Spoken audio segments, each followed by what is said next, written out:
کیا آپ جانتے ہیں کہ ایک غلام نے اپنے ایمان اور صبر سے پوری امت کے دلوں کو روشن کر دیا؟ یہ کہانی ہے اس شخص کی جو غلامی اور ظلم کے باوجود اپنے ایمان پر قائم رہا اور اللہ کی رضا کے لیے کبھی پیچھے نہ ہٹا۔ یہ کہانی ہے اس شخص کی، حضرت بلال کی، جس کی زندگی صبر، ایمان اور اللہ پر بھروسے کی مثال ہے۔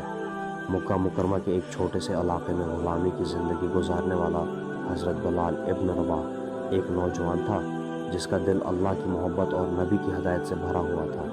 وہ ذہین، نیک اور سچا دل رکھنے والا تھا، لیکن غلامی اور ظلم نے اس کی زندگی کو سخت اور دکھ بھرا بنا دیا تھا۔ بلال کا بچپن سخت ماحول میں گزرا، لیکن وہ دل سے ہمیشہ نیک اور ایماندار تھا۔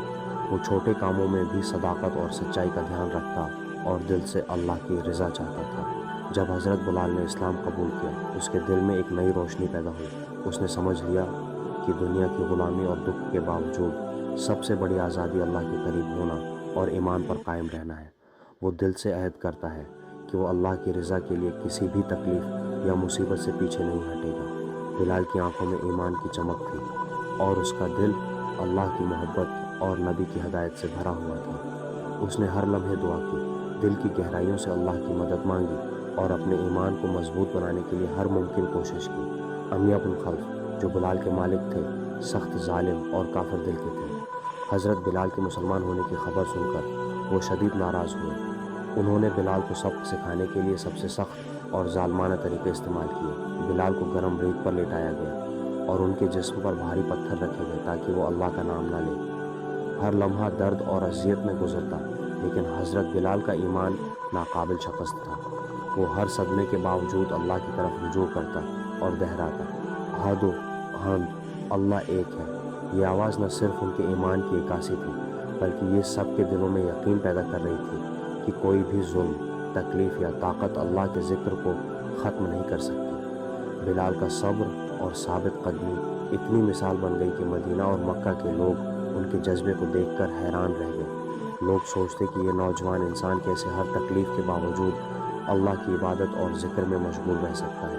ان کی ہمت اور ایمان کی کہانی دور دور تک سنائی گئی۔ حضرت ابوبکر صدیق، جو نبی کے سب سے قریبی اور وفادار صحابہ تھے، نے حضرت بلال کی تکلیف اور ایمان کو دیکھا۔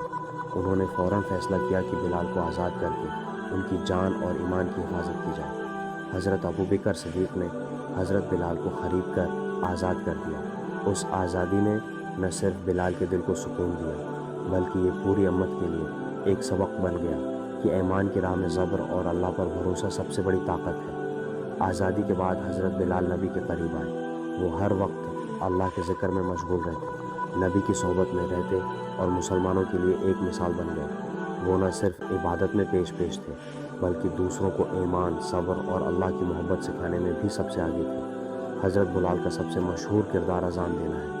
نبی نے انہیں سب سے پہلے اذان دینے کا شرف دیا، صبح اور شام۔